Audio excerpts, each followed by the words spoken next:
هێز و ئیرادەی ژنان نیشتیمان ڕزگار دەکات. ڕۆژئاوای کوردستان لە ساڵی 2011 بەهۆی بەهاری عەرەبی و قەیرانی سیاسی، ئابووری، کۆمەڵایەتی وەک بەشێک لە گەلانی سووریا بڕیاری شۆڕشیدا. لە 19 تەمووزی ساڵی 2012 یەکینەکانی پاراستنی گەل یەپەگەیان دامەزراند و دەستیان بە خۆڕێخستن و بەردەوامیدان بە شۆڕش کرد.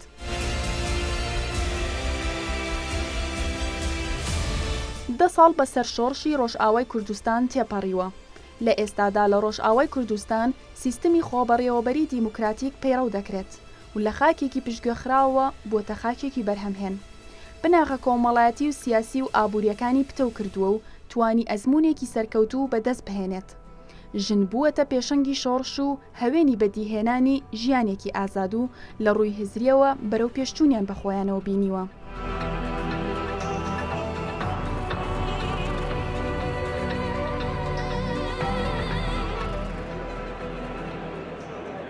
دەربارەی پێشەنگایەتی، ئیرادە و هێزی ژنان لە شۆڕشی ڕۆژئاوای کوردستاندا پرسیارمان لە ژنانی شاری سلێمانی کرد تا چەندە هێز و ئیرادەی ژنان لە ڕۆژئاوای کوردستان بووەتە نمونە و پێشەنگ بۆ ژنان لە پارچەکانی دیکەی کوردستان.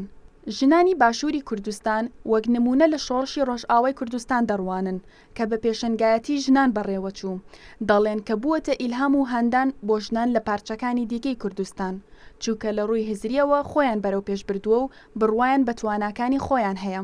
ژیلان ئومێد ژنێکی گەنجی شاری سلێمانیە و مامۆستایە دەربارەی شۆڕشی ڕۆژئاوای کوردستان بە پێشەنگایەتی و بەرخۆدانی ژنان وتی: هەمومان دەزانین ئەم شۆڕشێکە لە کۆبانی کرا 11 ساڵ پێش ئێستا سەرکردەکان و قاعدەی شۆڕشەکان ژن بووە کە یەپەژە کردوێتی کە ئەو شتێکی زۆر زۆر گرنگ بوو کە هەمووی کچی گەنج بوو کە ئێمە لێرەوە بۆنمە خودی خۆم لێرەوە حەماست گرت بوومی تەشجیع ببووم کە ئەگەر ڕۆژێک لە ڕۆژان وڵاتەکەم داگیر بکرێ منیش بە هەمان شێوە ئەنی خۆم بەرمە پێشەوانە.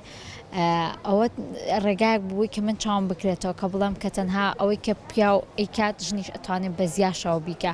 ئەو شۆڕشی لە کۆنا پێشمەرگە و پیا و بەرپای کردووە ئێستا ژن ئەیکا، ئەو چەکەی پیا و هەڵی گرتو ئێستا ژن هەڵی ئەگرێ.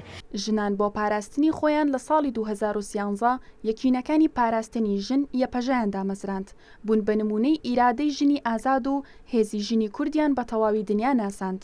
لەم بارەیەوە ژیلان وتی: کاریگەریەکی زۆر زۆری لەسەر ئێرە هەبووە بۆ ڕادەی کە لێرەوانە زۆر ژنی پێشمەرگە زۆر ینی زیای کرد ناو کۆلێژی سەربازیەکانە بەشانی پیا و ژنیش دەستی کرد بە خوێندن لە کۆلێژی سەربازیەکانە.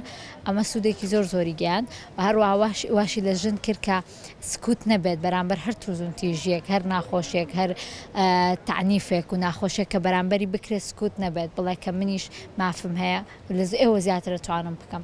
ژیلان ئومێد باسی لە هێزی ژنان لە ڕزگارکردنی کۆبانێ کرد و وتی: کۆبانە لای من قەڵغانی ژنە، چونکە ژن بەرپای کرد و ژنیش ڕزگاری کە ڕاستە یارمەتی هەبوو، بەڵام ئەوەی کە زۆر باس ئەکرا ژن بەرپای کردو شەڕەکە کاتە ئەوە سنگی قەڵغانی ژنە کاتە ئەبێ هەموو ئافرەتێک لە هەر سەرانسەری جیهان بێ ئەگەر ناوی کۆبانە ببیستێ بە شانازی بەخۆیەوە بکە کە من ئافرەتم و لەو ڕێگەزەم کە کۆبانی ڕزگار کردووە.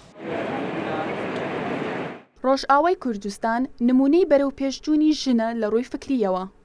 شاتو ئەنوەر ژنێکی گەنجی دیکەی شاری سلێمانیە باسی لە هێز و ئیرادەی ژنان کرد لە شۆڕشی ڕۆژئاوای کوردستان و وتی: یعنی ژنیش ئەتوانێت وەکو پیاوەکان ئازاد یعنی توانن شۆڕشە بکەن و ئەو شاری خۆیان ئازاد بکەن، یعنی توانای ژنەکان جۆ توانای پیاوەکان وایە لە ئازادکردنی ئەو شوێنەیە، ینی بە هەمان شێوەش ئەتوانین بڵین یەک ئاستیان هەیە و ئەتوانن هەموو شتێک بکەن و شتێکی باشە ئەگەر ئازادی هەبێ بۆ ژنەکان.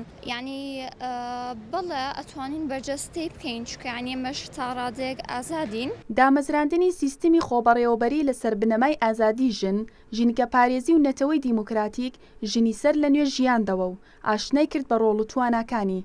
لەم بارەیەوە شاتو ئەنوەر وتی: پەرۆکردنی سیستەمی دموکراتی لە کوردستانیشا هەستەکەم هەمان دەرەنجام و بەڵکو دەرەنجامی باشتریشی هەبێت، چونکە لێرە خۆی ژنان تۆزە ئازادیان یعنی ئازادی هەیە، بەڵام ئەگەر بە هەمان شێوەی پیاوەکان ئازادی هەبێت یعنی ئەوەنەی تر حڕێتەکە هەبێت هەستەکەم دەرەنجامی باشتر بێت و شتێکی باش ببێت. ئێستا لە هەموو جومگەکاندا لە ڕۆژئاوای کوردستان ژنان ڕۆڵی سەرەکیان هەیە و خاوەن بڕیارن. ژیلان ئومێد ئاماژەی بەوەدا کە گرنگە مۆدێلی ڕۆژئاوای کوردستان وەک ئەزموونێکی سەرکەوتوو سوودی لێوەربگیرێت و وتی ئەو سیستەمە دیموکراتیکە لە ڕۆژئاوا هەیە ئەگەر لێرەش بەرجەستە بکرێت و یعنی بخرێتە جێبەجێکردنەوە ژنان ئەتوانن لە ڕووی فکریەوە لە ڕووی چەکەوە لە ڕووی هەر شتێکەوە کە بتوانن دەرەنجامێکی باشی لێوەربگرن و ببێتە هۆی شتێکی باش لە کۆمەڵگەکەمانە.